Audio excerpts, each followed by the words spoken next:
Welcome to the podcast that does more than just discuss.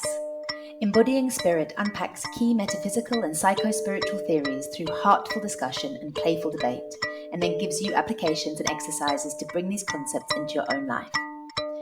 Isabel Almeida, wellbeing coach, and Tārā Love, healing arts facilitator and ceremony guide, have been on the conscious healing train for 40 years between them, studying a range of modalities from yoga and somatic healing to community engagement and philosophy.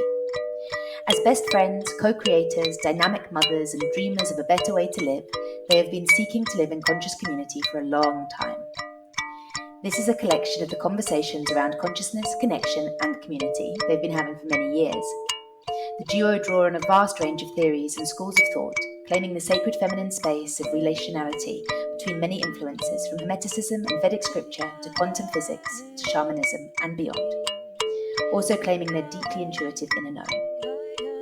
They share these deep chats, ideas, and debates openly, bringing new embodied perspectives to ancient wisdom.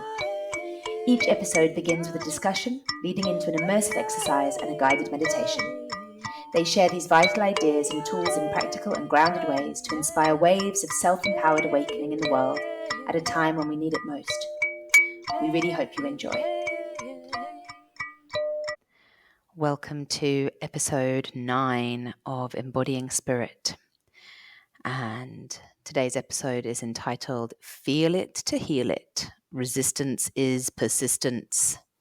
Two of my favorite phrases, in fact. If you are my daughter, then you probably feel a bit sick of these phrases. But, repetition is also important. That is how we learn. I remember this really interesting article that was talking about the beauty of the sacred texts and institutionalized religion, actually, in terms of a way of learning that we've forgotten. That in the modern world, we're kind of like, okay, read it, we've got it, throw it away. Like keep consuming. It's very consumer culture as well. All these things, all the stuff.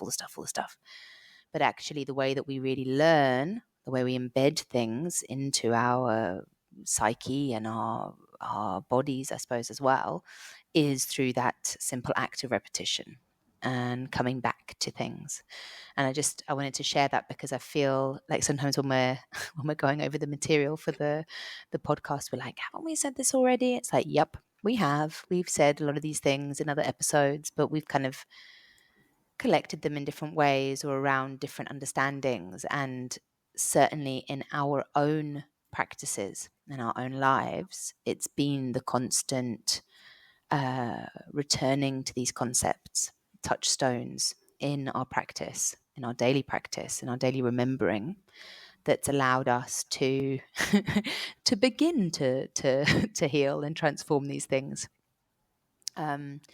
Because it is all a journey, right? And it is incremental. So to recap just briefly on last episode, we talked about sort of the falsity of pseudo-zenness and spiritual bypassing, and kind of came to the conclusion that we all got shit to deal with, and we are all constantly slipping in and out of awareness, and that the suffering in the kind of truest Buddhist sense, as the kind of separation from spirit, as the forgetting of ourselves as spirit, which allows us to suffer in this individualized form, is something that we are all in the experience of to a greater or lesser extent every day. And that we all came here to do this work, to do the work of knowing ourselves more and more, know thyself more and more as spirit. And that we can't pretend that everything is all calm and and healed and perfect, whilst there is so much suffering in the world, because everything is a reflection, as within, so without, as above, so below. And thus, if we look around ourselves, we have to acknowledge that there is still turmoil within ourselves. And so in order to tread lightly on this journey, in order to find inner peace, in order to embrace this healing journey, we need to where we got to at the end of last week was finding compassion for self and others, and finding that compassion, finding that love, that unconditional love, initially comes down to acknowledging acknowledging the pain and the suffering that exists in us all, right? Which sounds, and I think once you've got to that point of acknowledging that there's pain and suffering within you, you're like, what do you mean? Of course I know there's pain and suffering within me. But actually, even just that is a step, right? Like a lot of people don't even acknowledge that they have pain and suffering inside of them, or they undermine it, or they don't see the extent of it, or they see it as something that's been inflicted on from the outside onto them, you know. But I'm cool, just that fucker did this to me or whatever, you know. But I'm okay. But it's like that is the first step to really acknowledge that there is pain and suffering inside oneself. And I think it's something that we've got better at with our generation, hey? But like certainly our parents and our grandparents' generation, whew, like that's a tough one, right? Yeah, and because obviously they have so many different experiences as well. So when they're seeing themselves and going back into their past, you know, sometimes they're focused on the good times, say, or like, you know, I had a great childhood, and they'll be telling you about how they were, you know, going on adventures and doing great things. But in the background, you know, what was also informing their personality was something happening in the house that actually not everybody was dealing with, and you know, some major disrespect or something that was like obviously something traumatic, right? But they've seen it as normal because that's just all they knew. They didn't even know there was another option where they could go home and mummy and daddy could be getting on nicely and not abusing each other. So because of that, yeah, they grow up thinking that, you know, their anger is just who they are because the other person, on, you know, whoever that is annoying, not seeing that as something that's been informed in them because they grew up in an angry household. You know, they're seeing it as personality. So it's that thing of the lobster in the pot, right? The lobster in the pot doesn't realize that it's getting hotter because they're just in there. They're used to it. You don't realize your environment is becoming hostile or is hostile. Like when it's what you're used to, what's happening around you. And it's true, like as a child, I remember that, like when you get older and suddenly you're like, oh shit, other people's realities are different to mine. This is you just think that's normal. You just think that that's normal. And then when you're informed in trauma, you're seeing through those traumatized eyes. So you're just seeing that, like you say, as normal completely.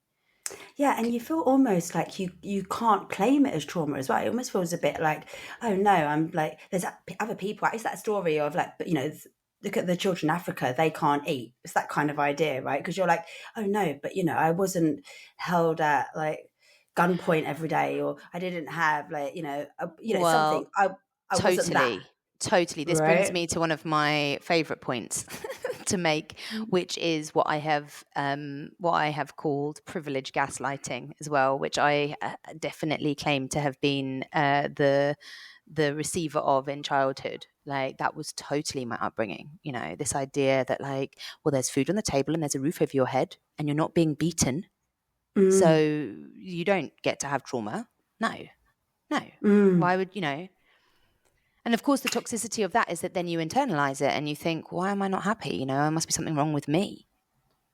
Yeah, and even in homes where, like, you know, like where you've got a raging alcoholic in the home, and you're actually having nightmares every night and all the rest of it, you've still got someone saying, "Oh no, but you know, but you didn't experience trauma. I was the one that really had the trauma because I had to make sure that I went to work and put food on the table and still, you know, made sure you survived. And because you did survive, because you're here now, you can't then have, you know, that's why you are unable to see it, because then you're like, oh no, it almost feels a bit ungrateful if I then harp on about how, you know, that was painful for me, or you know, so it becomes it's so difficult. And you know, that's once again, bless our little souls, because it just, we don't even know what the truth is anymore until we start to do the investigative work, and then we're like, oh, hold up, you know, why am I not having successful relationships? And then you start to peel back the layers and you understand, but you don't have the foundation for that. You haven't been taught what really a loving, caring relationship is with a man, say. And then you're like, oh, I don't know how to be vulnerable. Oh, of course I couldn't be vulnerable. That would have been dangerous. So, it really, I mean, it's, yeah. I mean, Gabor Mate is my king here, and he's taught me so much through his work on the wisdom of trauma and understanding how everything is informed through trauma. And I just love his basic understanding that trauma isn't what is done to you, but it's how you respond to what is done to you. So the trauma, it's not about like, oh, you were beaten or you were starved or you were not told you were loved or whatever. It's like whatever the experience is, it's how you respond to that. And the response to that is adapting your behavior to be loved. So however you behaved, and that's why it can come on quite subtle levels. If you didn't receive love for the way that you just behaved naturally, like you were told you were, you couldn't be angry or, to be quiet or that you're naughty or because your parents were traumatized, right? So then they can't handle your emotions. So then they react adversely to your natural expression of your emotions. Then you learn to adapt your emotions to get love, because what a child needs more than anything is love. Like they can almost survive more without food and water than they can without love. They need to be nurtured. They need to be loved. And so they will adapt their behavior to be lovable. And it's also interesting that sometimes like you can have people that have like grown up in real difficult situations, but they can become a bit more I don't know if the word's like strong.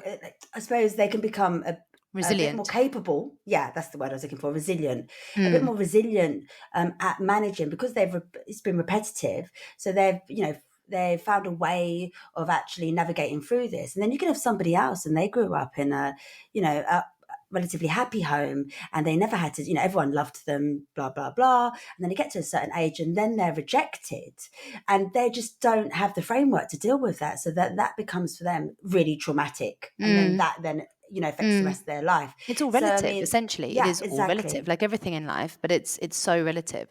But it basically also the point is that we've all experienced trauma, because none of our parents were fully healed. All of our parents inherited their trauma patterns from their parents, and therefore there will always be areas of not seeing things clearly and an incapacity to hold us as children that leads to some kind of trauma. And the other way that people don't go on, sorry. No, I shouldn't say, and therefore some kind of changed behaviour in that child that that's where we get the not enoughness, right? Some trying too hard then to fit into what now is a distorted picture, and changed behaviour. Yeah, I'm not enough, or I'm not good enough, or I'm too much, which is the same as I'm not enough. Like as I am in my pure expression of self, so I have to fit myself into some idea of what it is that I'm meant to be, which means that there's something wrong with me. And then we come back to original sin, essentially, that we all are born with something wrong with us. And that's the trauma that we then carry with us for the rest of our life. And then that leads to pain. I mean, people often will hide their trauma as well as a survival tactic, right? So again, you find people that are like, oh no, I didn't have trauma in childhood. I mean, they're the ones you really need to worry about, Gosh, because they're the ones that it's like, shit, you were so afraid and so unheld that you can't even acknowledge that there was anything wrong, because that's your survival. Because if you admit that there was something wrong, that you're going to be super rejected as well, or it's all going to start to unravel. Right. And that wasn't any such sense of safety at all to be able to be held in that. Yeah. Exactly. Like I know somebody, and they were telling the story about how, they had, there was much going on at home and abuse and all the rest of it. But, how they then went to school and then they'd be the clown, they'd be the joker. And they just they just pushed that away. And they said it in that way as well. And I just got on with it, and as if it was a success. As if, well done you. But then that just gets pushed down. And then later on, they're dealing with anger issues and they're unable to link the two together, not realizing that actually they just learnt to avoid really been able, avoid themselves and avoid that issue. And then they lose the reference point, unless they once again go back and do the investigative work. So, I mean, if we're having anybody at the moment, if you're having difficulties with emotions that, keep repeating on you, it's because there's a root there that you haven't quite touched on yet. And once you touch on that, then you can start to loosen the grip of why, you're not then in the reactive, you're not then, reacting to the outside and seeing it as somebody else's fault. And, and obviously able to take responsibility for yourself and respond appropriately to yourself in a loving and kind, compassionate manner, which is what we keep talking about. But that's what it is. And, Yeah. I mean, that's the thing is that, like when, like what you talked about there about like them becoming the clown, for example, it's like that just shows you how personality, like how your trauma then starts to inform your personality. Right. And we reach this point of like, wow, how do we even separate your personality from your trauma? And this is something we talk about a lot, like, am I kind and loving because that's just in my nature? Or is that because I learned early on that that's what would get me love? Right. Like,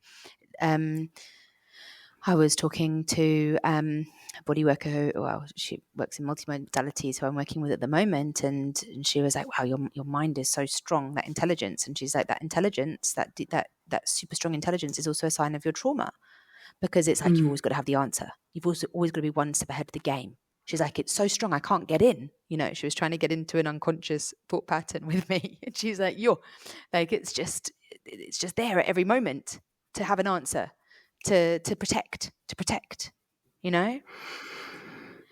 that's where it's complex, right? Because it's like, obviously then intelligence is rewarded, and a lot of trauma traits are actually rewarded, in the same way that addiction, and let's not go down that path too much now, but just there's so many trauma traits that are rewarded, even the clown, right? Then you become the clown, then everyone thinks you're a joker. Oh, great, and then that gets reinforced through your life. And it's like we've said so many times, it's not about good and bad. It's not bad to be intelligent. It's not bad to be funny. But what's not good is the trapped emotions that you've pushed down because there was never a safe space for you to be able to express those emotions. And there was never a space for you to actually unpack where that behavior comes from, because actually it was a coping mechanism for deep pain and experiences that you didn't know how to process, and there was no space or tools to help you hold those emotions when you were a child. Yeah, and really it just creates an imbalance in self. Like, I know, like for me, like growing up in the household I grew up in, it was a case of like, if I make sure that you're happy, then I know that everything will be okay. That was like, what I was feeding myself, just make my mum happy and then all will be good, which obviously creates a people pleaser. So then I'm like, and it's, and I'm not doing it consciously, right? But it's like, oh, how can I make sure everybody else is okay? But then that means I don't then consider myself. I'm not then looking to think that I need to be okay, because I don't even show up in that picture then, because it's like, no, I'll be okay if you're okay. And it's like, but Isabel, you did start somewhere, and who were you before the other person? And, and then once I understand that, then I can start to actually get to know who Isabel is and what makes her okay. And of course, for me, initially, that's that thought of like, oh no, that's selfish, because that's the other side of it, right? Like, you've not been taught to consider yourself. You've been taught, and no one was doing it deliberately. It's not like, oh, they wanted. No, it's not a blame game. It's not a blame game. No, it really isn't. No. But it is about forgiving yourself and understanding that actually you don't really know yourself in this moment. Yeah. That's why the work is called Know Thyself. This is why we say is everybody's on this journey, right? Know yourself, peel back the layers, and it will show up, because you'll notice where it's causing blockages in your life, right? So the mirror will come from another, and you'll say, oh, they don't consider me enough.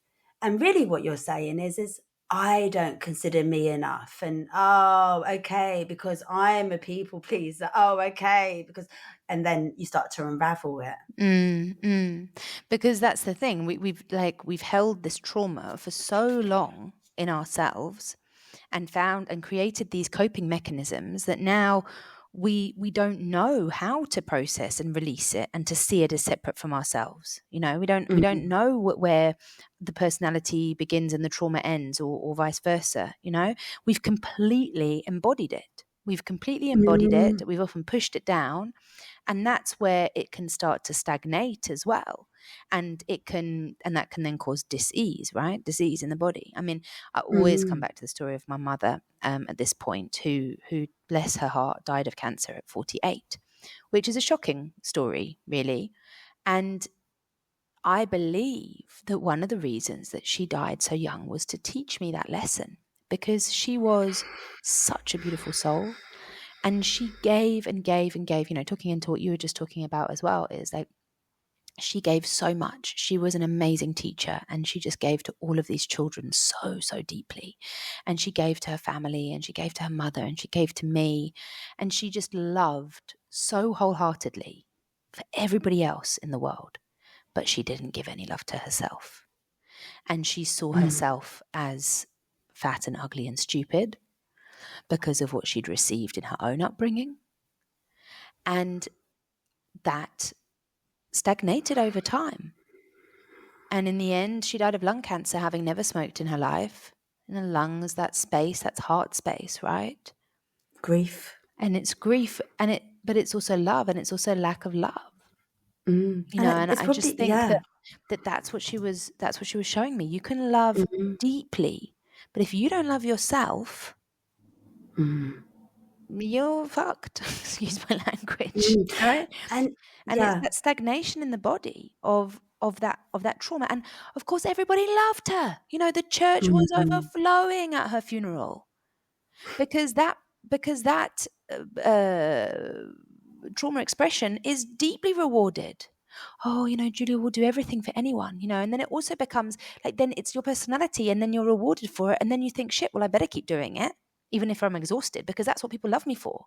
They don't love me for just being me. They love me because I go that extra mile, and I'll, be there earlier than everyone else and leave later than everyone else and do that extra task that no one else wants to do, And that's the body. Look at the body speaking, because like the lungs, let's say, they're related to grief, right? So she was grieving her own lack of love while she was here. The body was saying, like, you're not allowing me to breathe. It's like so highly intelligent. It's wanting to heal. But then if we can't create the space to listen to our bodies and to actually say, what are you trying to teach me? How do I need to respond? Then we just continue on with the same thought patterns, the same actions, the same behavior. And then before we know it, our body's attacking itself. And then, as you say, it's so sad that's then what happens is that we just lose the game, and yeah. I mean, that really is it. So in terms of these kind of steps towards, feeling it, to heal it, we have to first allow ourselves to feel that trauma. We have to allow ourselves to acknowledge the pain and the suffering that we feel within ourselves on an emotional and a physical level. And that can be really tough as well, because it can be really bloody painful. And we can, and like we said, because the lobster pot situation, you don't even necessarily know that you're in pain or that you're feeling things. But the more we acknowledge it, the more we allow the body to express and the emotions to express, the more we acknowledge that this is an intelligent life form. Like so many people with the body as well get so frustrated. My shoulder's sore. Like it's betraying us, right? Like it's how dare it? Like how dare this pain be here? I definitely related to my body like that for many years, doing intense physical theatre and yoga and like, why have I got a sore this? Why is my back? It's like, because your body is talking to you. And when we let the body speak and we understand that it's sending out distress signals, because when there's an imbalance, first of all, it will be on the energetic level and then the emotional level. And then when neither of those are listened to or allowed, then it starts to express on the physical level. And that's when we get sick. And so when it's reached that physical level and then it's really talking loudly to us, it's really shouting. And what do we do nowadays? We suppress it. Like, what does modern medicine often do? Not to say that allopathic medicine doesn't have its uses. Please don't get me wrong. Like, I'm very glad that we live in an age where there's anesthetic, particularly for dentistry. But what is it telling us? You know, like, if we cover over with painkillers, we are suppressing the messages that our body is telling us, right?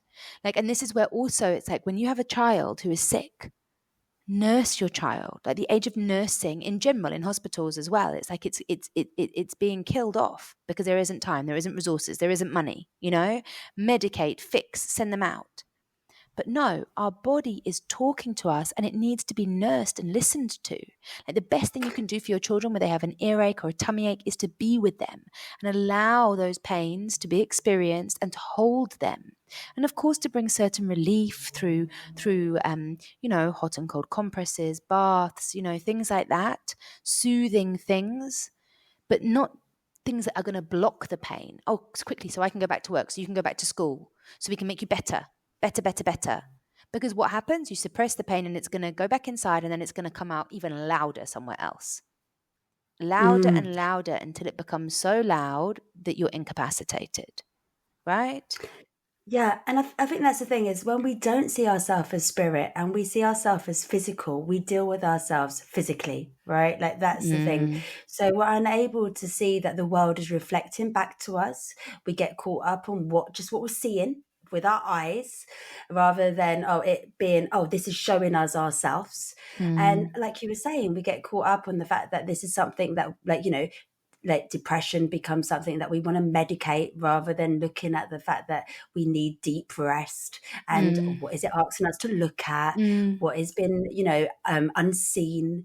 And the same what The you were body saying with, like, knows how to be in balance. The body knows its homeostasis. it's So if it's not always in balance, healing. then there's something that needs to be looked at. That's the Yeah. thing. It's, and you know, and that's the thing, like when you were talking as well just then about like when we were young, I mean, I suffered so much as a child, right? Like every month without fail, I had tonsillitis, I had fevers, and I remember going into, like, so this is literally every month. I mean, what child do we know is, of course, earaches, like pus coming out of my ears because I didn't want to hear what was in the environment. I didn't want to see what short-sighted. I didn't want to see what was in my environment. And I mean, even short-sightedness is a disease that happens, like that grows with children, right? It's not like you don't just come short-sighted, right? It's something you can, but that's not necessarily the case. And now they've even got contact lenses that can reverse it, which is the proof, right? But the point is that short-sighted, earaches, sore throats. So that's speaking, that's Yeah, your hearing, body was that's screaming. seeing, right? And I was going to the doctor and I remember going there, and because I had the happy persona, and it wasn't a fake persona, it was just my, like, bubbly child that just wanted to be, you know, Love. free and was always But also looking for love, escape. right? The coping. And it was all, and I was always looking to escape because I was always such a daydreamer, just looking to escape what I was seeing. And I remember going into the doctors, and I must have been about 8 at the time. And I'd been there like every month. They were always giving me antibiotics. And I went in there really like happy, as you're not supposed to when you go to the doctors, because you're supposed to be like sick and unhappy. And the doctor's saying, well, you know, why are you so happy? And it's like, I look back and I think, why was no one able to understand? I mean, of course, they just didn't have, my mum didn't have the capacity, like, bless her. It was a different She time was, as well, right? and she, A, we didn't have that knowledge, but B, she was in the trauma. I mean, she was barely sleeping, working 3 jobs. It wasn't, you know, there's no fault here at all. But, you know, it's so obvious to us. Totally. It is. I mean, Yeah. I mean, it's funny because I'm just that little bit younger than you, but like for me, it was like everything was kind of okay, and even though it wasn't, but it was like a different kind of situation anyway. But then my quote unquote evil stepdad arrived on the scene when I was 10, and I'd been a relatively healthy child. You know, I hadn't had that kind of chronic, intense trauma in the same way as well, right? And then suddenly, out of nowhere, I got intense tonsillitis.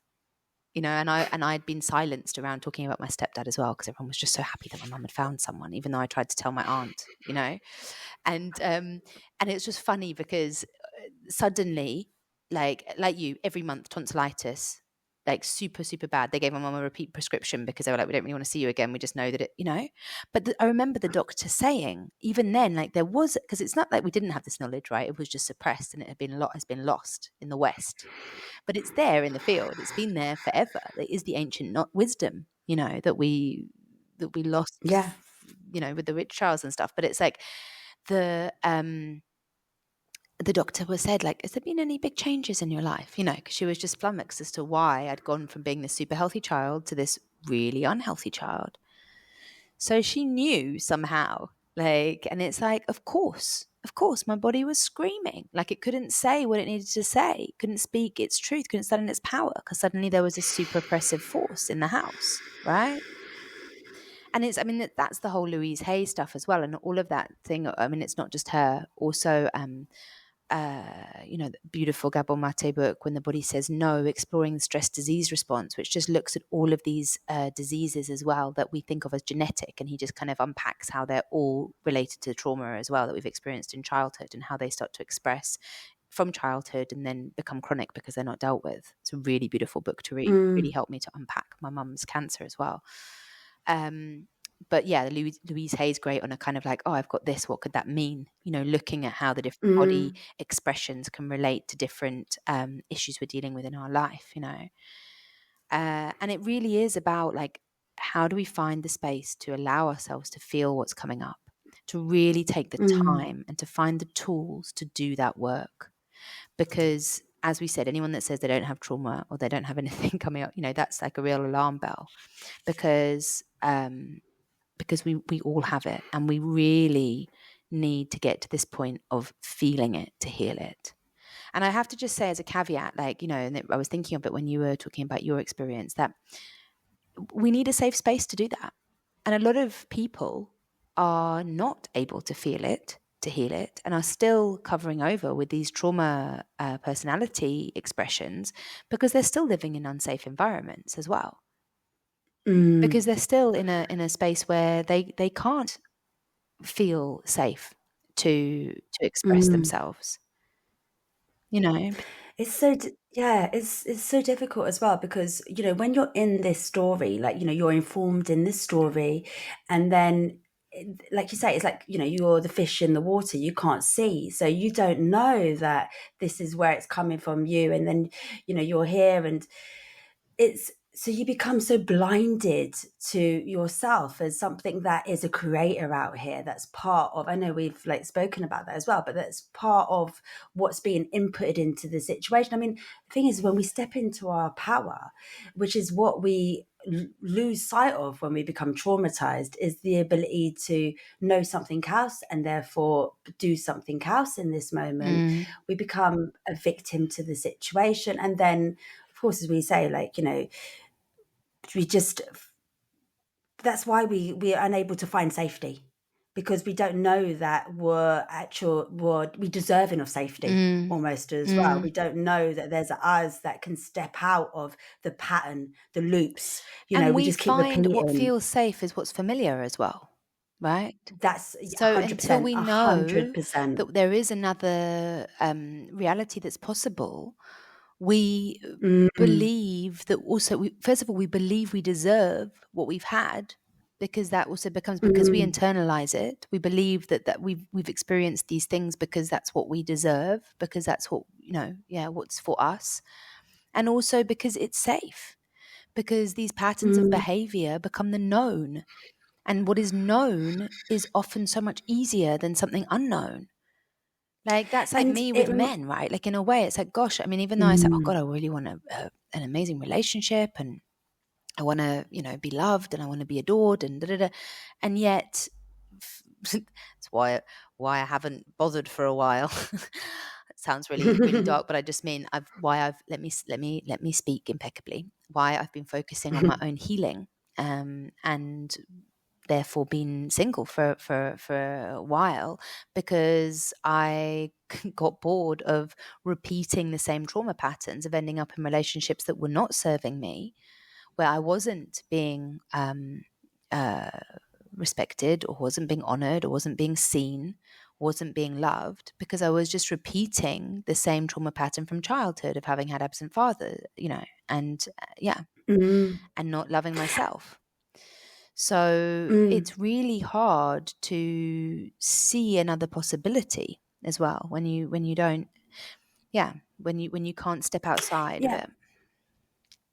And as well, it's like we become embarrassed by ourselves as well. I mean, like, it's like when I used to have, and I think I mentioned it previously, when I used to become nervous in situations of confrontation, like my nervous system would just go crazy and I'd be shaking, right? And it's like, I just wanted to stop it. I'm not then thinking, because obviously I just wasn't of the awareness. So I wasn't thinking, oh, how can I heal this? Oh, Isabel, you poor baby. Like, of course this comes from this and whatever. I didn't have that framework. All I was like, oh my God, you're acting funny. Like, just stop. And it was that voice shouting back at myself, like, poor, And you certainly didn't think like, oh, how can I let this express itself more? Do you know what I mean? How can I let it out? Do you know what I mean? Like that's scary. And it's like, no, you're in judgment of that thing. So you're not gonna you want to push it down, which is resistance. And energetically, and then it comes resistance is persistence, right? Like just to unpack that like the more we push something away, the more we say, no, that's not me, or I don't like that behavior, or I don't want that, or I reject that part of me. I judge that part of me. The more you push it away, the more energy you're giving to it, the more you're highlighting it, the more you're feeding it, as it were. And then the more it's going to come back to you, the more it's going to return, the more energy there is in the resistance, the more energy there is to create it tenfold, right? Yeah, and it's also true that sometimes, it's really difficult to do that. I mean, with yourself, right? Sometimes you do need somebody else to be able to hold you in that, which is why it's great to have these modalities like craniosacral and, coaching, all of these stuff to be able to help you release these blocked emotions. Because that's what they are. They're blocked emotions. The body is held on to that. Like the plant journeys also really help, like with the mushrooms, like to even show you, oh shit, that I've got that. Like a lot of people come to journey and they didn't even realize they had emotions stuck in them, particularly men, because we live in a society that says men, boys don't cry. Still really prevalent. And these beautiful men that come and then they're like cry the whole time. They're like, I didn't even realize I had all that stuff in me, and it's like, yeah. So it can be a great gateway into opening you up to those emotions as well. That's the thing, because ideally, if we were really held, right, like we would have been allowed to express these emotions, because people would look at their children and say, oh my God, this is the biggest job ever. This is the best job in my life. I get to really inform the next generation. I get to give you the space to be, Parenting, to feel, yeah. so that you can go out and be yourself in the world. But instead, we've had, we're in situations where we're not, like, the medicine still isn't quite there. It's still medicating and just pushing down.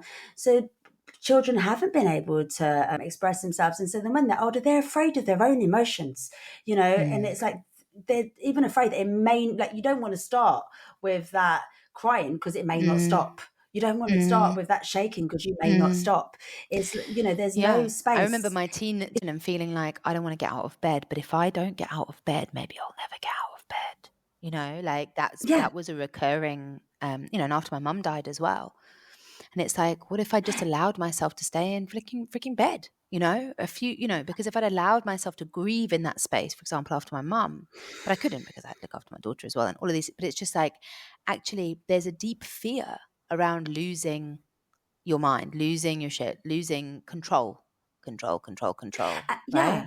And the truth is as well, it's like, not only can you don't allow yourself, but as well, your friends and family are like, okay, time to move on now, because you're not feeling the feelings as well. It's like, well, what space is there? It's like, 6 months. Okay, we'll give you 6 months to grieve. And they're not doing it deliberately. Do you know what I mean? But it's like, people haven't got the time to sit with you in that as well. So that also becomes like you've got that voice and society's got that voice. So actually, I mean, gosh, both us as a friend or family member, but also us receiving it from them. I mean, it's often really uncomfortable. Like I've been in that situation where someone, is in an extreme emotional expression and you're like, oh shit, what must I do? I need to do something. I've got to fix it. I've got to make it better. And it's like, no. Yeah. You've just got to hold them and listen. creating that space to allow it. But of course, if you haven't allowed yourself to be in those emotions, if you haven't allowed yourself to express those feelings, then it's terrifying and it's uncomfortable. And I think that's the beauty of doing your own work, because I know, like for me, like previously when it would have come to, I mean, obviously I lost my dad when I was 11, but I mean, it was a different situation. But the point is, I didn't have a framework of grieving. There wasn't, you know, in fact, I mean, how could I grieve for somebody that was like so abusive as well? So it wasn't even thought about, right? But as I grew up through life, of course, there's certain things that I just didn't even really appreciate. And it's only like now that I've really kind of moved in to that awareness that, oh my God, like this is something that really requires space and love and attention.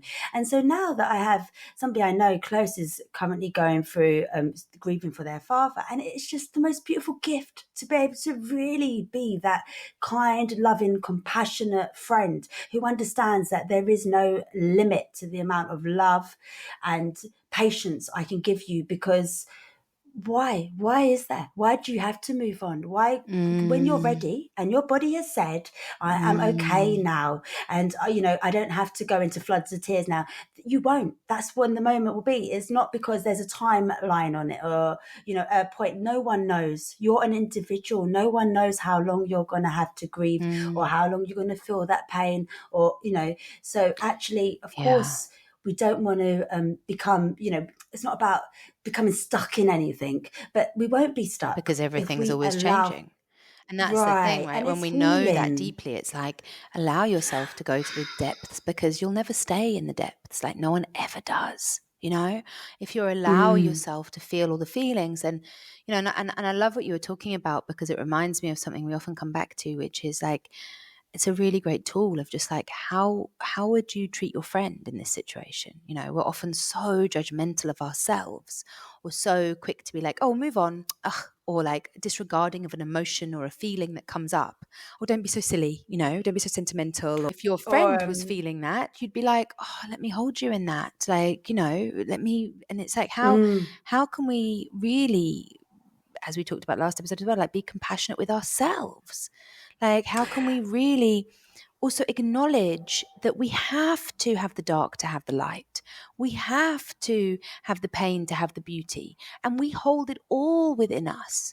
And we have to allow ourselves to feel it all. And the more we feel the dark, is there's more that will feel the light, because as high as you go is as low as you go as well.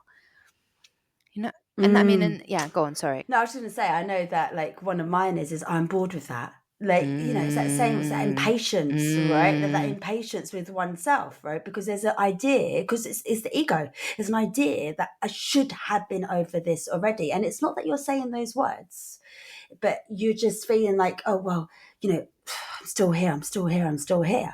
And it's like, how do we change that voice that says, oh, okay, I haven't dealt with this yet. Oh, okay, this still needs to flow. I still need to process this.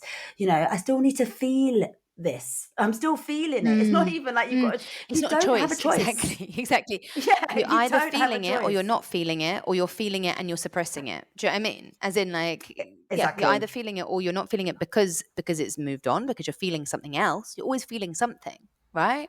And either you're suppressing it and then you're creating stagnation and dis-ease, or you're allowing it to flow. And even just to take a moment to feel into what it feels like, that feeling of flow. Like a flowing, like it's even making me like move my body in this beautiful, like watery way, you know, like, or stagnation, you know. And it's like the feelings are going to be there either way, and they're either going to be stagnated and stuck and stiff, and like even how that makes you as a person. Do you know what I mean? Does that make you a nice person even? Does it make you an easy person for other people to be around, you know, or in the flow? And the more you let it flow, it's actually, and this can't be the intention, but actually the quicker you'll flow through it. Right? Like the more you let go of the idea of feelings being bad or wrong, or you reject them, it's the more, as I say, that they're going to come back, that they're going to be stuck there. Whereas the more you allow this flow, is the more ease with which you'll flow in and out of them as well.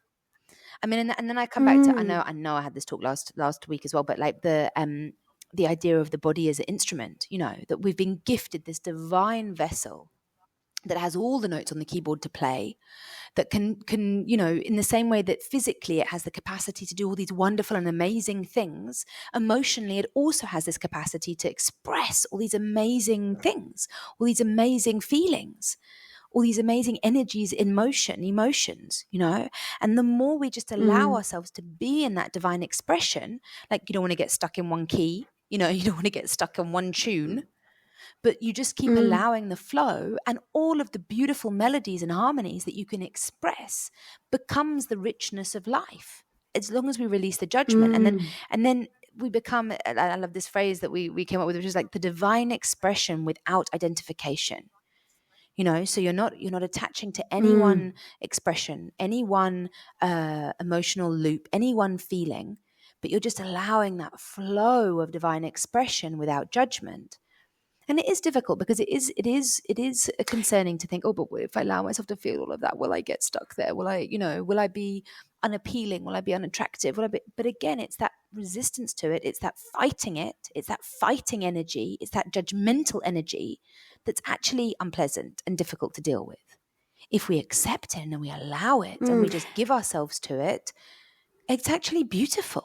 Yeah, and if you see like your whole life as a story, right? So like if your whole life is a story that plays out, and in that story are mini stories. So you have a heartbreak, for instance. So you're with a partner, you're in love, for whatever reason you fall out of love. Like that needs time to pass through. When you look from the outside, you wouldn't say, oh no, that should have only taken 5 days or 1 year, or you'd allow for all these mini stories to be part of this greater story. The issue we have is that we're almost like afraid of like that this is going to be the story, and I'm going to get stuck here, when actually it's like there's just many stories. Your life is just many little chapters, and yours is just to play now. So with whatever's coming up, because also we're like, it's like the onion. It's like you will repeat, because that's what we do. We have a story here and we'll know, oh, this came up when I was 50 and I had this issue, something came up with rejection, and then it will repeat itself maybe at 30, and you only may end up unpacking it at 40. Like that's just what it was. It's like you're not supposed to be trying to get anywhere, or you shouldn't have known anything beforehand. It's really all about just letting go, letting it flow. It's easier said than done, I know, right? But this is how we can move beyond disease, because we're not getting caught up in disease, in those, and getting stuck there. We're allowing the flow. It's interesting you talked about story, because I think that's also something that we talk about a lot, like getting attached to the story. I think that's also why people resist confessing to their trauma, in their childhoods, or talking about their story. I don't want to get caught in the story. I don't want to get trapped in the story. It's something we talk about in the spiritual community as well. Like, oh, don't attach to the story. Don't attach to the story. And I think that there's an important thing to clarify there, and that is that definitely you don't want to get trapped in a certain telling of your story. Oh, I behave like this because this happened to me when I was a child, and because this happened, now I'm like this, right? It's very stagnant. It's very stiff. It's very stale. And it can excuse really toxic behavior as well. Oh, well, I'm abusive because I was abused. End of no. There's no end of story, right? But also sometimes when people say, oh, I don't want to attach to my story, I don't want to attach to it can also be a form of bypassing. It's like we do, it's walking a tightrope. We do have to acknowledge what's happened to us. We have to investigate. Most of us, for many years, I was like, oh no, I don't have trauma as well. Like, because my mum, and then it's like, hang on a minute. You thought your dad rejected you until you were 12. Then you found out he died when you were 4. And that, he took advantage of your mum. So you actually were conceived in rape, and that was hidden in shame. Like, what? Hang on a minute. Like, of course there's bloody trauma there, So of course I had to investigate that story. I had to figure out, oh, okay, now I understand why I've got so many issues with men. Do you know what I mean? Like, duh. It's very helpful for me to unpack the story, to look at the story. Now, if I got stuck in the idea of, oh, well, I can't have relationships with men because I didn't have a role model when I was growing up and I was rejected by my father and I didn't have a da-da-da-da, then that becomes problematic. And so it's also that remembering that nothing is ever fixed as well. And we're only ever telling the story from the position that we're in. So now also I tell that story very differently. And I don't necessarily lead with that story. There was a time where I was stuck a little bit in that story. And I would tell that story, quite a lot. Now it's like, oh no. And now also I've done work. Now I connect to my father in spirit as well. And we've done huge amounts of healing. And now I can talk about, like, it's so beautiful that I've come from this whole family of artists, and I've done research and I found out like his parents were both artists. He was a performer. It's like, oh wow, and I can understand also, like, I've done like the trauma that he experienced and how that trauma influenced the trauma that he inflicted on my mother, and how I inherited that. And it's like, oh wow, this all makes sense. And so the story is constantly evolving and changing, right? And now I can also give my daughter a beautiful story about her grandfather, whereas before it was a mystery. In fact, the fact that I wasn't told the story until I was 12 actually was quite a hardship, right? Even though everything happens for a reason, and that was what I needed to experience in order for me to have the life I had, and so whatever. But what I'm trying to say is that this idea of, like, we have to investigate our stories and the things that happened to us in our past to be able to understand where we've got to now and why we behave in the way we do and why we react in the way we do and why we don't feel whole in the way that we do and why we judge ourselves in the way that we do, right? And then it's not to hold on tightly to that story, but it's also, then we can also empower ourselves to find a retelling of that story as well. But again, not in a bypassing way, because I've also seen people do that. Don't pretend it's a nice story when it doesn't feel like a nice story, like allow yourself to tell the story how it works for you in that moment, right? Yeah, I love this idea that, our wounds can become our wisdom as well. Like, that's how, we're really looking to, not just, it's a case of actually being able to see that wound from many angles, right? So that you can elevate that to understand something more about everything. If you just start and you make it, if you just look at yourself and you make it all about yourself, then you can get stuck, because then you can become a victim quite easily as well. So of course, like, you're right, you don't want to bypass anything, but you do want to integrate everything. You want to integrate yourself, your feelings, your past, how that affects who you are now, what's that, and what's working for you, what isn't working for you. You are a master in your life. You do not have to be a victim to anything. But often when we're not aware of what's informing us, then we can become a victim, because we don't understand that actually, how is my fault feeling loops, working to keep me in this, and so that's why it is like, it's our work. Our work is here to integrate everything so that we can become the loving eye for all. And that is something that, this is the gift of feeling it, to heal it, and understanding that there wasn't a story there wasn't supposed to be. There wasn't like something else. You weren't supposed to be somebody else living a different life. And you weren't supposed to feel something else as well. Like, I also want to just make that really clear, that if you're feeling something, there's a reason, and it's okay.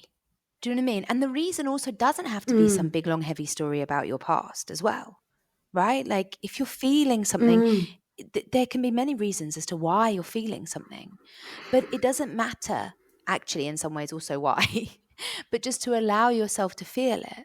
And the more that you allow yourself to feel into those feelings is the more that they will transmute, and the more you will know about yourself as well. Like, just generally you will find a route back also, but also there's no forcing that. Like, if you're not sure why you're feeling something, it's also okay. There's also the alignment of the planets. There's also the collective consciousness that's going on, right? There's also like your heart connection to loved ones across the ocean. There's also your cycle, your daily cycle, your monthly cycle, your lunar cycle, right? Like, all of these things affect the way that we're feeling. And it's all beautiful. It's only when we judge it that it becomes a problem. And of course, we're talking about recurring feelings that are coming up as well. That's normally something that you can, like, and ways that we react. That's something that then you can see as a pattern of feeling, a feeling pattern that then you take back to beginning to do the investigation, right? And the rain practice that we did, I think, in last week's meditation can also be really helpful there, or the week before, I'm not sure. But also just, it's more about just like having that ease, right? Like allowing yourself to open and relax into the understanding that feeling is the healing as well. Allowing ourselves to feel is how we heal. Allowing ourselves to just, then we can relax into the knowing that we are the ocean with many different waves of many different colors, of many different expressions. And we can step more, like you were saying, into being that all-loving eye, into being the observer of it all, and being like, oh, look at the beauty of all this expression that I am. Let me feel it. Let me not be attached to it. Let me embrace the permanent impermanence of this existence, you know? And of course, people are who they are as well. Some people, like, you know, they may enjoy being moody. Like, that may just be part of who they are. We're not saying everyone has to be like happy clappy and, you know, that there's an ideal person to be. We are all individuals, all here doing ourselves. It's when you're starting to have dis-ease, when it's starting, you know, when you're seeing that there's a problem, when you're blaming somebody else for a recurring problem in your life. No, it's not the other people. You know, if you're having the same issue, like with 5 different people, you're what's in common. And that's not about blaming yourself, but it is about taking ownership. Oh, this is in me. And that's what we're saying. We're talking about empowering you, you know, and being able to, just really rise in this lifetime.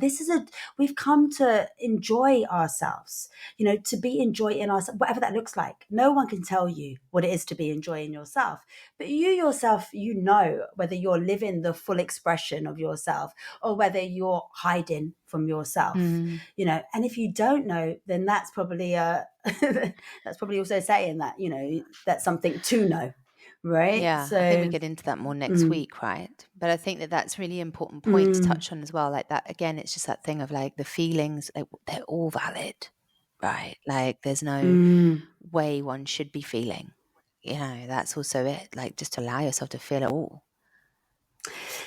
And that reminds me, like you know, in our dreams, we know, because when we're dreaming, gosh, we have a whole array of our feelings. Sometimes we're like so happy, sometimes we're sad, sometimes we're scared, like, because that's just, we can't control that.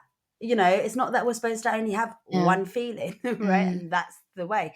No, And when we're children as here well, to right? just You know, be it all. like that's one of the things I admire you so much for. Like observing you parenting your daughter, like, was just such a beautiful, beautiful thing to observe you just allowing her to be in like the full expression of all of her feelings and all of her emotions all the time, you know.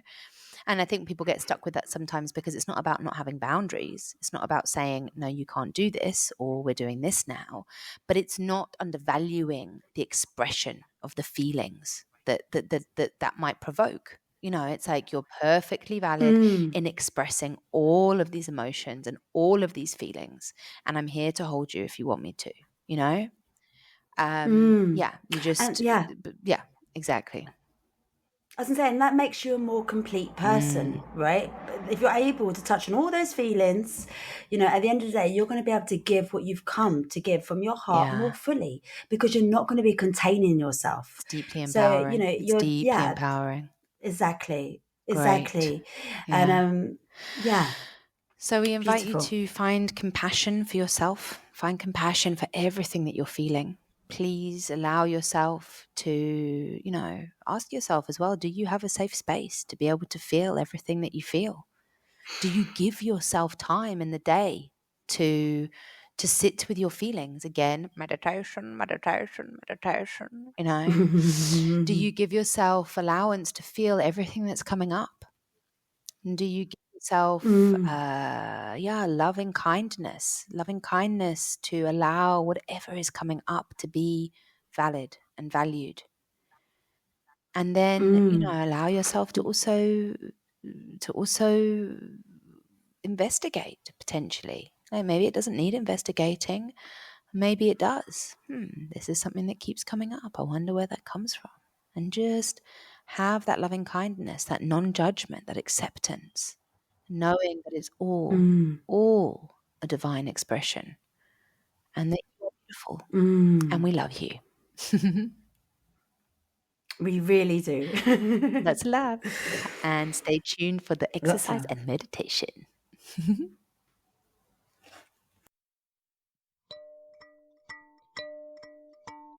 Hi, beautiful people. Welcome to the coaching exercise of the Feel It to Heal It episode. And today what we're going to be doing is we're going to be doing an exercise where we lean into the feelings and explore what's coming up with Tārā. With me as a guinea pig, yeah. As always. And of course, we've spoken about feelings and how often in development we can suppress them. We've maybe been taught that they're not okay to feel for whatever reason, or we have guilt or shame around them. And so, actually this exercise is where we really are able to sort of free ourselves and just spend some time with ourselves and allow those feelings to go by, which just allows us to shine brighter and brighter. So this is a great exercise for you all. So Tārā, you can either sit or lie down, whatever feels best for you. Okay?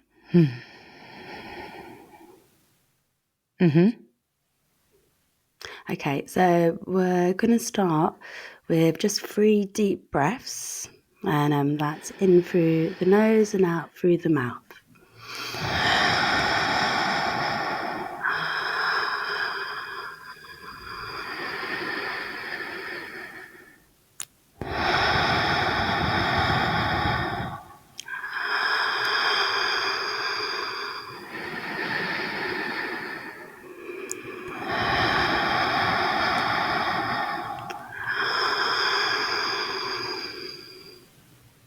Okay, so you may want to close your eyes so that you can bring your attention inside.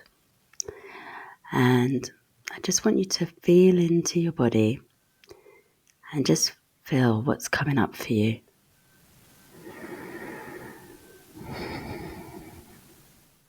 So, I'm actually dealing with quite a bit of physical pain at the moment. I've got lower back pain for various reasons I don't need to go into, but and obviously there's the physical sensations of that pain, but I'm also aware. I've been working with sort of separating those things out, and I can feel also that there's a kind of sense of frustration that's sitting around that. Like in wanting to be able to be present and in wanting to be able to do the work. So I'm being distracted by that pain. So then there's this kind of, so emotionally holding around that pain, I can feel this kind of frustration and annoyance. Yeah. And can you locate like where that frustration is in your body? Yeah, well, I guess it's sitting there at the lower back in a way, because it's kind of like around it, like. But it also, there's a line that connects it to my solar plexus as well, which is where I hold quite a lot of stuff, I think. I know.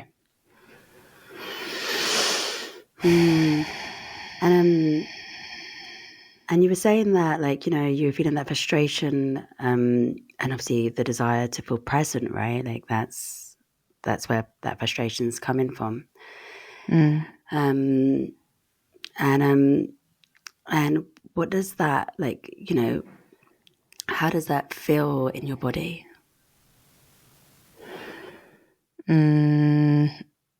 Uncomfortable. Feel heavy?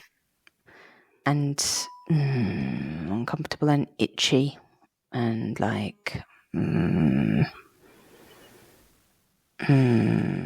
erratic and distracted. Like, and yeah, go on. And does that feel familiar? Yeah.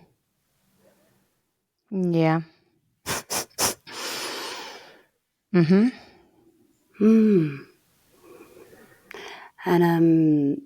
does it feel like a feeling that that, you know, are you able to allow that to be there, or do you feel like you're trying to push it away? Kind of annoyed with it, which is almost like the same feeling that it is, but just like more of it, but at it, if you see what I mean. Yeah. Okay. So what if we feel into that, and instead of pushing away, we expand it? How does that feel?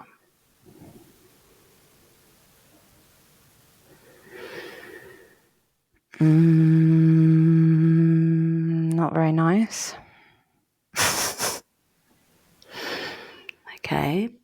So what if we just allow that to just pass through, like just sit with that just for a minute, while noticing while we're sitting here in this moment, noticing, you know, what's coming up, what thoughts are coming out of that feeling of allowing it to be there. What is it saying?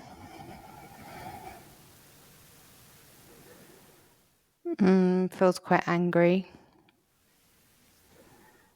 I'm like getting this image of these like little red face monsters. They've got like big mouths and they're like that's what's coming up. Great. Yeah, and how do you feel about that? You know, like, is that okay for you? It kind of triggers my anxiety. Okay. And what's the fear behind that? What are you anxious about there? It just doesn't feel very peaceful. It feels kind of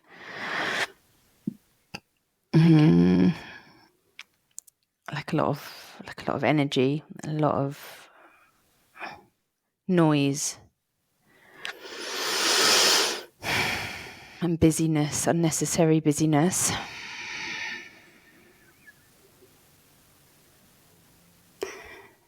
And as you say, anxious, do you feel that, you know, the anxiety come from feeling that it's going to get stuck there, or, you know, or do you feel that you're able to just kind of allow it to be fluid and to allow it to flow? I know it's not I guess it feels like if I indulge it, that I'm not going to be able to do what I need to do. Like I have to somehow, like, not being able to control it. I guess that's the anxiety. Like that. And you know, that's really what's quite funny about these things, isn't it? Is that it's often in the trying to contain it that it continues on and doesn't just pass by. So and maybe that's a belief that you're holding, you know, that actually that we can just become aware of, right? That actually emotions generally only last for a minimum about 3 minutes when they're allowed to be felt.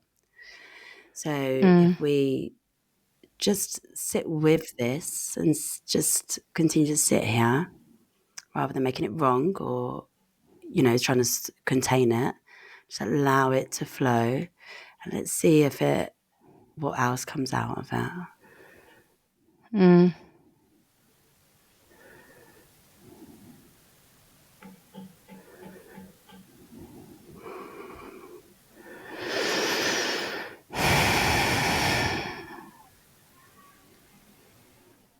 And it's okay. If it doesn't change, it's okay. We're not trying to push. We're just allowing. We're just allowing what's coming up to come up. And of course, Tārā, you need to be so compassionate with yourself, because you know your lower back is in pain as well. And, you know, when we're in physical pain, this makes the whole experience even more difficult, right? Because that is survival. And even when you're talking about doing things, and I mean, obviously, really, rest would be what's best prescribed for you. That's what I was going to say. It's like it makes you feel tired. You know, and I know it's not always possible when we feel tired to rest, but especially when we're in physical pain, you know, and it's like really then it's like there's nothing, you know, as you know, there's nothing more important than health. Health is wealth.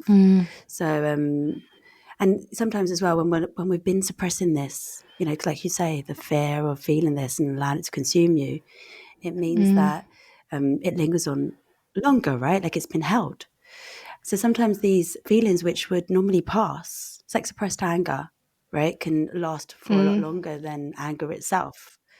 So I just want you to be aware of that. You know, it might not have passed like within these few minutes, right? But that doesn't mean that by allowing it to be there, it's not, it will pass, right? But it's just realizing that this is what your body needs. Your body needs for you to prioritize the allowing of it. It's that thing I realize that I get caught in of like wanting to, like the need to control it, and then it's like, well, what comes up is that, then it's like it's just calling for rest. Like if I listen to it more, it's like it just makes me feel tired, right? So I need to rest. And then I notice that the thought pattern that then comes up is like, yeah, but you can't rest. It's like, well, you've already given yourself the morning of rest because you went and had a therapy session. Do you know what I mean? It's like I've already done, you know, it's like, but I'm giving myself more time than I would normally have allowed on a weekday. Do you know what I mean? Like by having a therapy for my body, and now I need to work because I've got to do work, right? You know, and then it's like, but you just still need to rest. But it's like, but there's no space to just keep resting because I can't do it all. Because there's so much I need to do because I'm doing it on my own, you know, and then it's like support, and that's and that's obviously what it's an uncovering, that feeling of not feeling supported, which is obviously exactly what the lower back represents as well. So it's like, and there we go. Yeah, there exactly. it is. Do you know what I mean? The lack of feeling supported. And that's what we can give ourselves, right? That's what we understand when we're working with ourselves as spiritual beings. We're understanding that these are beliefs that have become solid, that are creating the pain, that are keeping us in this cycle, right? And in the relax and in the rest and in giving yourself that truly, like, so where, you're realizing that those thoughts that are coming up are mistruths. They're not the truth, right? Like that's what you've been feeding into and allowing to recreate, because instead of listening to the body and listening to the feeling, we've been listening to the thoughts and the old patterns. And so I know, and I'm not saying that this is an easy process, but even more important, because your back has got to this situation that we have to override that old pattern of just pushing and forward and doing what has to be done, and understanding that in the allowing the feeling to be felt and giving it the space, the healing will come, which will allow the work to get done more effectively and efficiently in the long run, right? Like that's the same with any sickness, right? Is that we don't if we go to work sick, we don't get as much work done, right? And so here there is nothing more important. The most important work is rest. Like that, I know that doesn't sound like work, but for you that is the work, to rest and to allow yourself the compassion to be here with yourself. And I also think, like, just obviously go on. Sorry. Go, no, please carry on. No, I was just going to say my piece about how we need to reprogram ourselves to understand rest as really important as well. That it's also like the capitalist system that's programmed us into thinking that rest is not important, but it really is. It's something, it's like it's really big work, I think, of this time. Exactly. Yeah. Exactly. And that's why we need to have so much compassion for ourselves and be so kind. And yeah, exactly. And realize that is the work. And I can hear the loud voice that's like, yeah, but you obviously, can't just keep resting. You can't just keep resting. Do you know what I mean? You've got to do the work. There's stuff that needs to be done, you know, but it's but you like, don't. yeah, I know. Yeah. But yeah, exactly. So this is going to be the practice, right? Of like, you know, you're going to have to be overriding that voice that wants you to push ahead. That isn't actually, you know, that's the ego voice, isn't it? That's the one, that's the worldly one, as you say. And I want you to be the mother to yourself, especially for the rest of the day, right? Like, I mean, always, but I want you in this moment, Tārā, to take your left arm and put it round your torso, and your right arm and put it around your left arm. Give yourself a massive hug, okay? And tell yourself that, you know, I love you. I'm listening to you. And it's okay. We're going to be great out here. I've got you.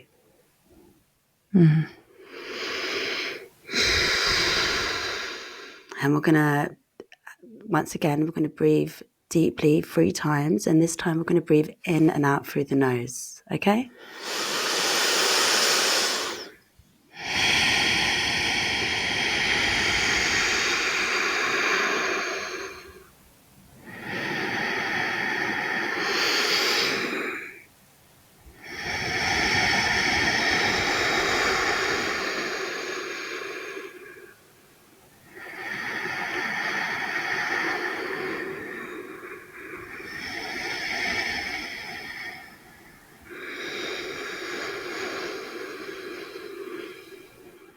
Thank you. Okay. Oh, It's already feeling so a bit much, better. Tārā. Thank you for sharing with us. Oh. And please be kind to yourself. And yeah, love you lots. Love you all. And please feel free to repeat this exercise as many times as you need. And remember, your energy, your health is the most important thing you have. So allow yourself to feel the feelings so that you can continue to just glow brighter and brighter. All right. Love you all. Love you guys. Bye.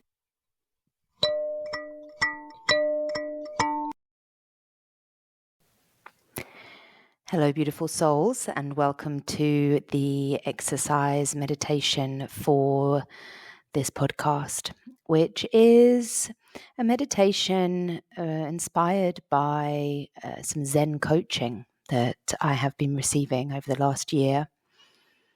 And yeah, it's a kind of very embodied form of meditation.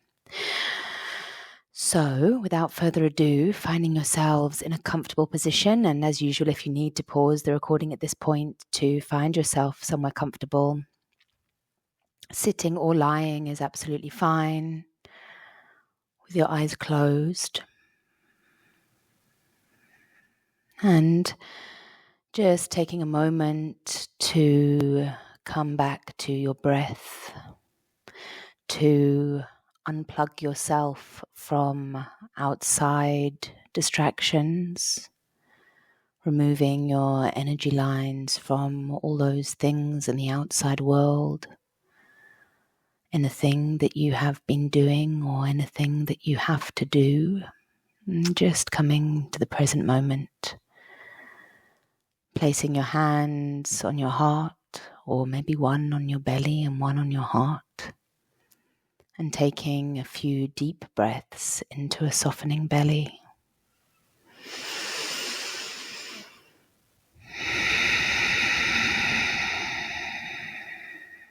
Allowing the tummy to relax and the breath to naturally lengthen.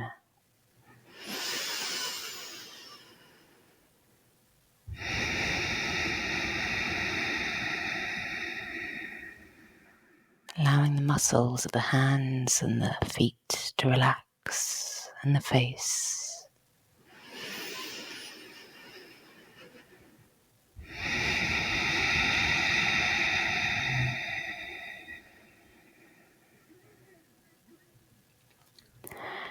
And we're going to take a moment to scan the body as we continue this beautiful breathing.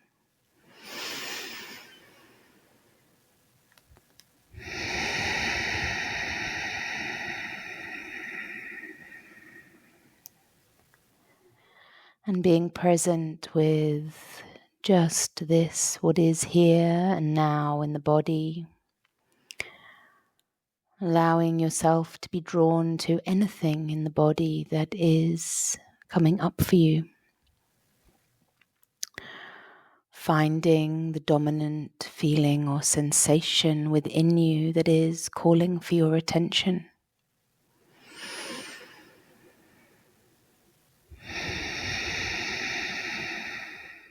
Maybe it's something very physical. Maybe it's more of an emotional sensation.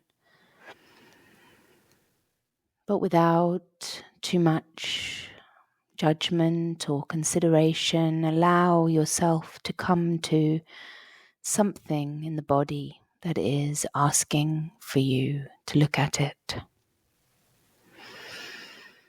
Where is there a sense of discomfort,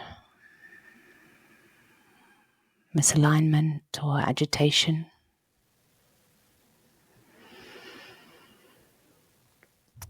And just letting your focus gently settle on that area,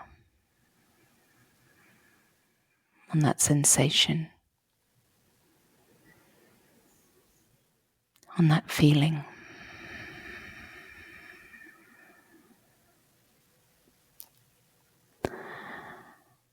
And allowing yourself to become the gentle investigator of that feeling or sensation. What exactly is the feeling? And I ask you to, if you can, speak it out loud to yourself where you are, or just very clearly in your mind, but I really encourage out loud if possible.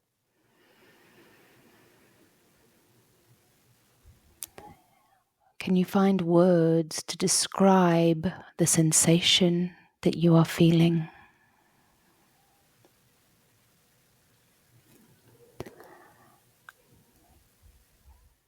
What is the size of this sensation?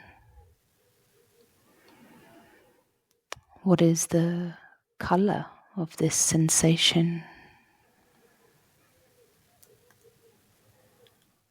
What is the texture of this sensation?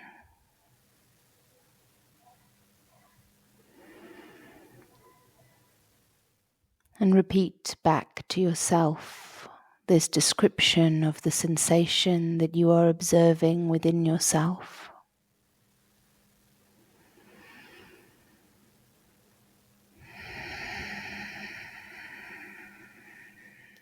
Is it dull or sharp? Is it constant or intermittent? Is it loud or soft?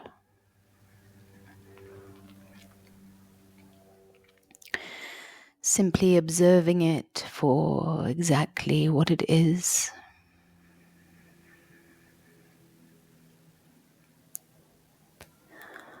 Does it have a sound?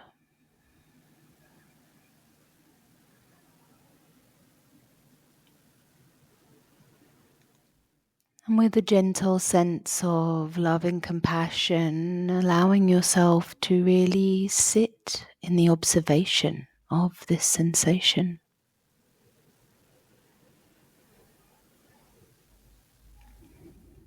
Give it your full attention.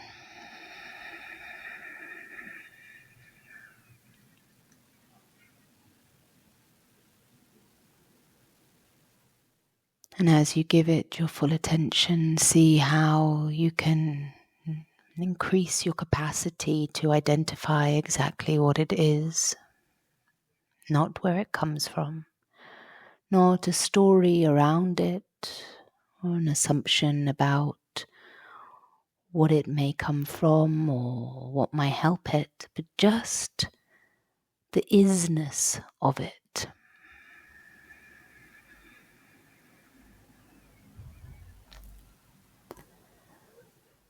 You may have a very clear visual image of it.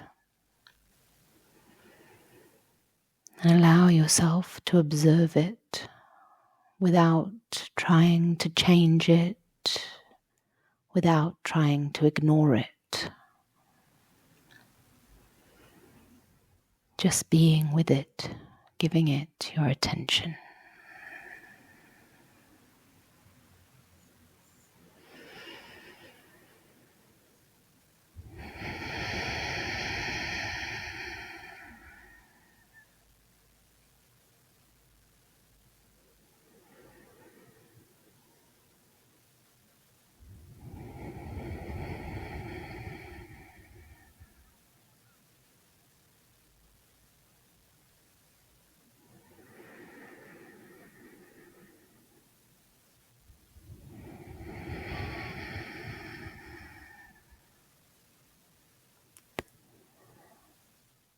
And as you continue this observation of what is within,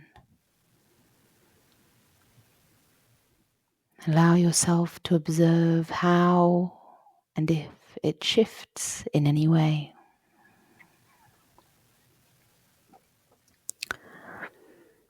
Not through force or direction, but as you sit with it a while longer,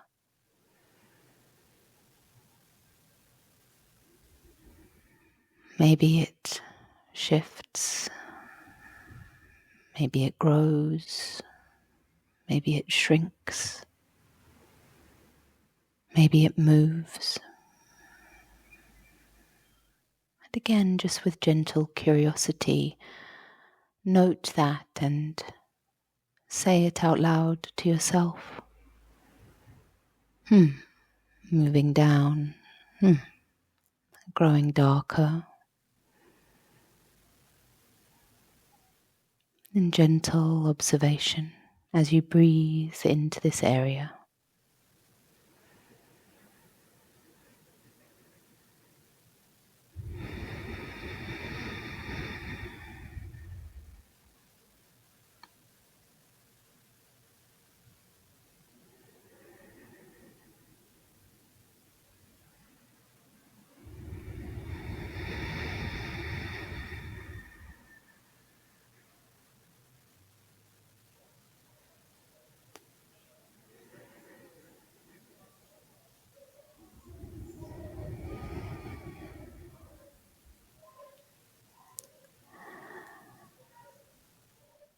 If this sensation stops or leaves or dissipates, allow yourself to come upon the next sensation that is asking for your attention. But if this sensation is still with you, either in its constancy or in its moving, I ask you to continue to stay with it and be the gentle observer of it.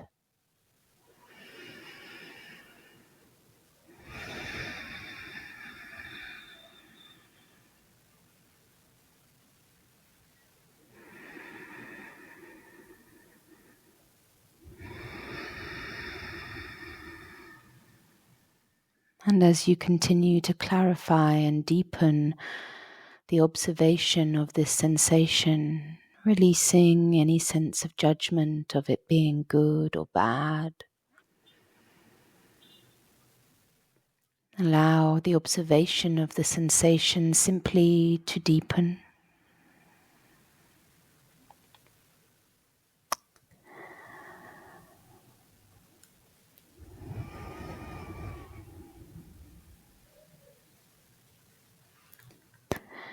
And as you sit with it a while longer, see if there is anything that this sensation is asking of you.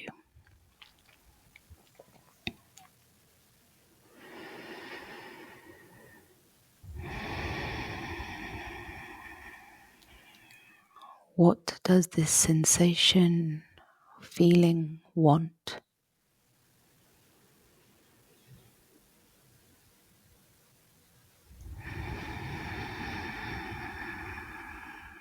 What does this feeling or sensation have to say?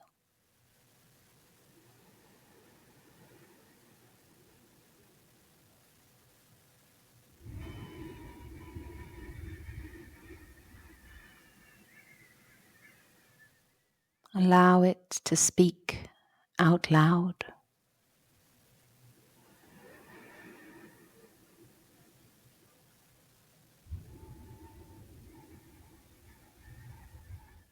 Maybe it needs love.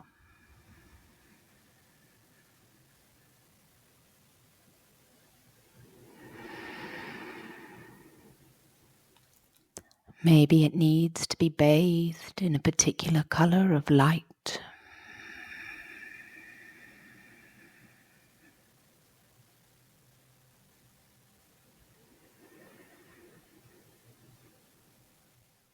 Maybe it needs you to scream or to shake or to cry.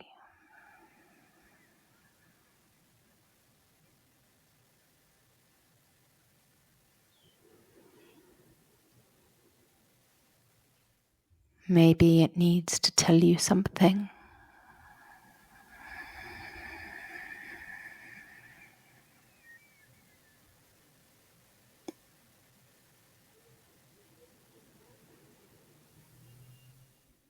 Maybe it needs you to tell it something.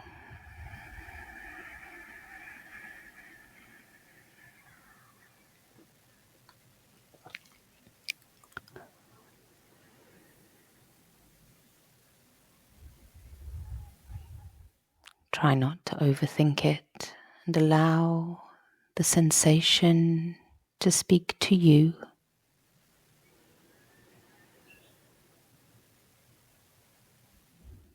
Allow the first thing that comes to be right without you questioning it.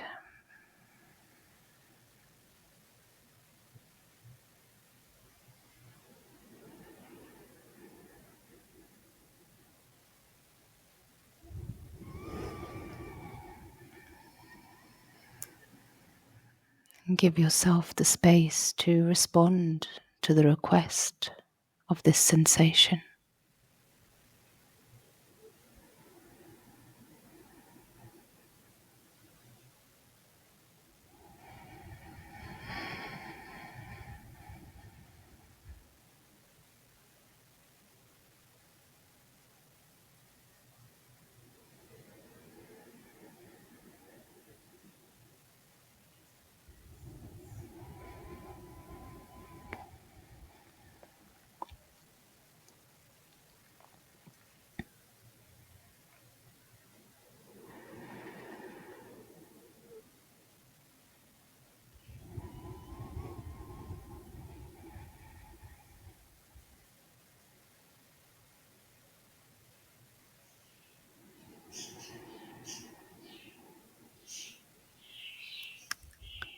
Try not to judge whatever is being asked of you,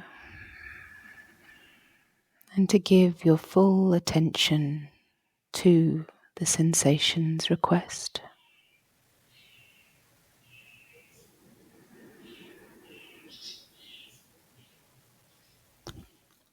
Try not to preempt what the result or response will be to what it is you give.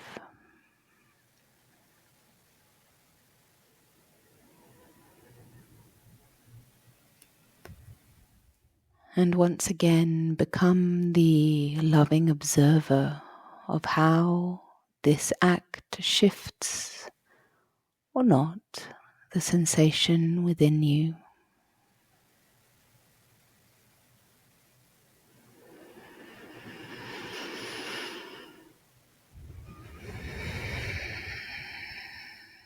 Allow the body to respond however it needs to.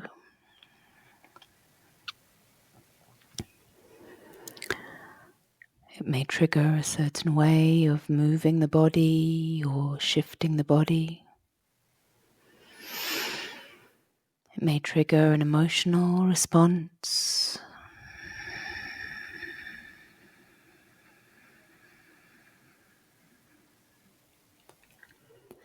And again, try to simply just name the new sensation or recurring sensation, shifting sensation that you are experiencing right here and now.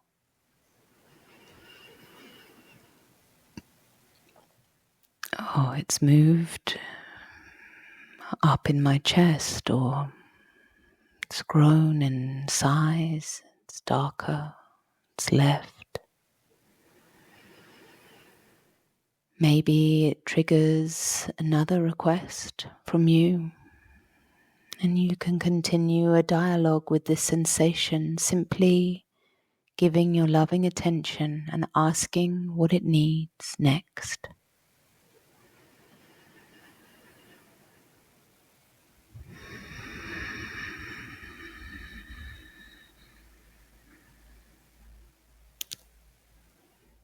If it's something that you cannot give it right away,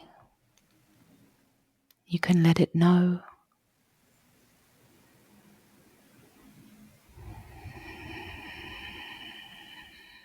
You can agree to whatever you would like to.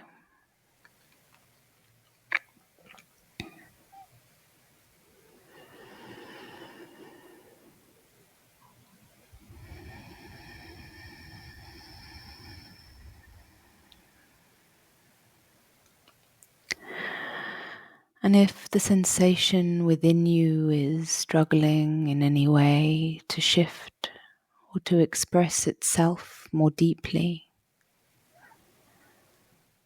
know that by simply acknowledging its presence, by sitting in compassionate observation of this sensation, you are shifting it. You are healing it. You are giving it love.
Just taking a few more minutes to find a place of pause with this conversation of sensation and observation.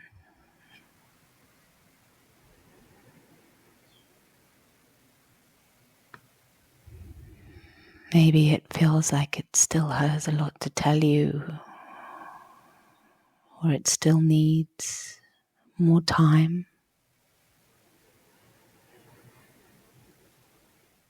And that's okay. You can tell it that you know it is there now and you feel it, and that you will be back to check in again soon and later.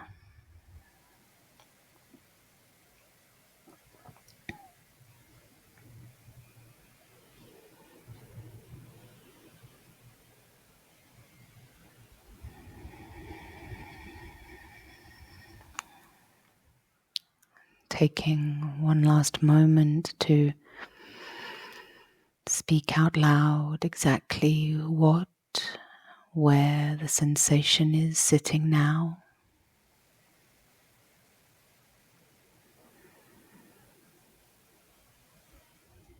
how it may have shifted.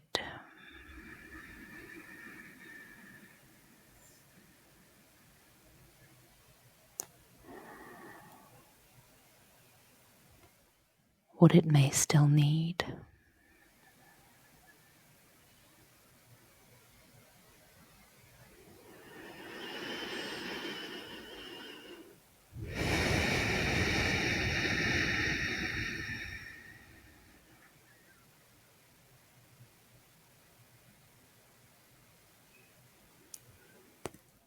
And giving thanks to this sensation for having spoken, presented itself to you, had an honest dialogue with you.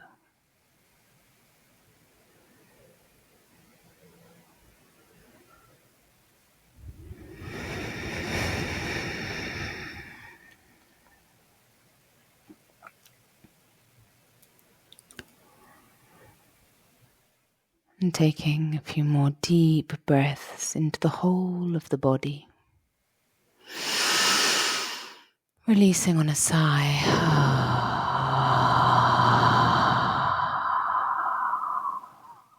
Beginning to wiggle the fingers and toes.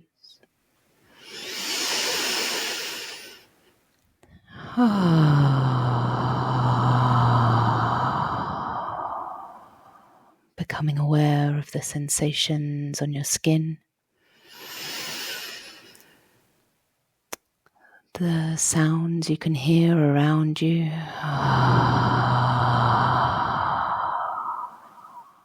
the taste in your mouth, the smell in your nose.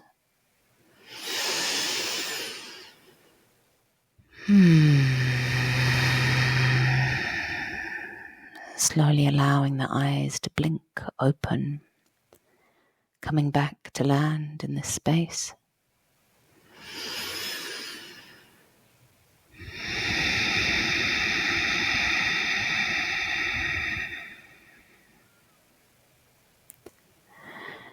You may want to take a moment to journal anything that came up for you. The more we open these pathways of communication with our bodies, often the louder they begin to talk to us. So just be aware that it may feel like a lot as the body suddenly feels heard, and be kind to yourself. And to know that it's not that there is more coming up, or that you are getting quote unquote worse, but just that you are beginning to listen more and more.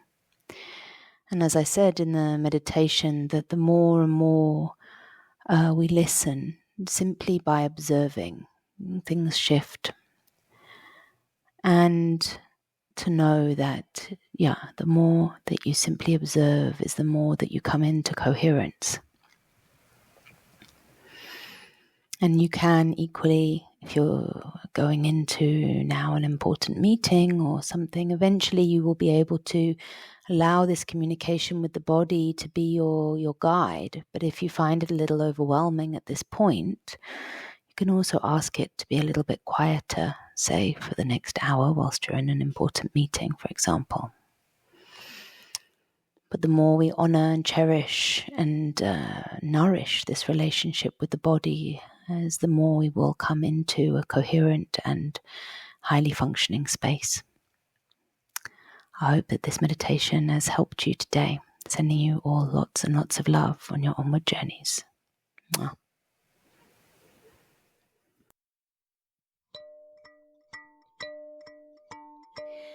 Thank you so much for listening to Embodying Spirit with Tārā and Isabel Almeida. This podcast is brought to you by Rewire Desire and the Conscious Connection community. Please see the links to our social media and websites in the show notes to connect more and access our other offerings. This podcast is brought to you free of charge to spread the love and light we all so deeply need in these times of transition. If you feel abundant, safe, and in a space to be able to give from, we would deeply appreciate your support to sustain this gift. Please follow the link below to make a donation. If you would like to connect deeper and would consider becoming a more active partner, then please reach out to us. We look forward to you tuning in again with us soon. Love always, Tārā and Isabel.